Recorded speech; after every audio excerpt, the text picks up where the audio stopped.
Everyone, কেমন আছো সবাই? আশা করছি সবাই বেশ ভালো আছো আর আমিও খুব ভালো আছি। তো দুপুরবেলা শুয়ে আমি আর আমার বোন দুজনে মিলে টিভি দেখছি। একটু আগে, তাও কতক্ষণ হবে, প্রায় ঘন্টা দুয়েক আগে আমাদের খাওয়া দাওয়া কমপ্লিট হয়ে গেছে। কিন্তু টিভি দেখতে দেখতে আমার না জানি আমার প্রচণ্ড খিদে পেয়ে গেছে। তো আমার প্রচণ্ড খিদে পেয়েছে, আমি আমার বোনকে বলছি কি যা একটু খাবার বানিয়ে নিয়ে আয়। হে কোনো মতে খাবার আনতে যেতে রাজিই না, জাতিসা কিছু বানিয়ে নিয়ে আয়। মুখ তো দেখা, এত লজ্জাবাস কেন? কিছু বানিয়ে এনে দে। কিছু তো বানাতে পারিস না, এত বড় হয়ে গেছিস।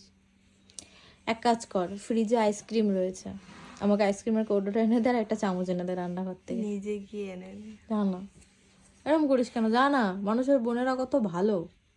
আর এই এক চুড়েল, যা না এনে দে না। তুই চুড়েল, যা যা এনে দে। বন্ধ কর। ফাইনালি এখন নিয়ে আসছে আইসক্রিম। এটা আমার ফেভারিট, এটা বাটারস্কচ। চলো দুপুরবেলায় আইসক্রিমটাই খাই। তো এই হয়ে গেছে আমার আইসক্রিম, যেটা আমি এখন ওপেন করব। খাবো হচ্ছে আইসক্রিম।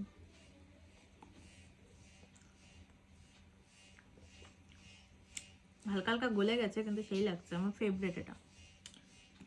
না, অনেক আইসক্রিম ফেভারিট, কিন্তু বাটারস্কচটা একটু বেশি ভালো লাগে।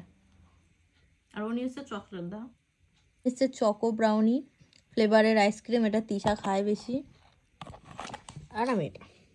চলো এখন আমি খেতে খেতে টিভিটা এনজয় করি। তো টাটা, দেখা হবে আবার নেক্সট কোনো ভিডিওতে।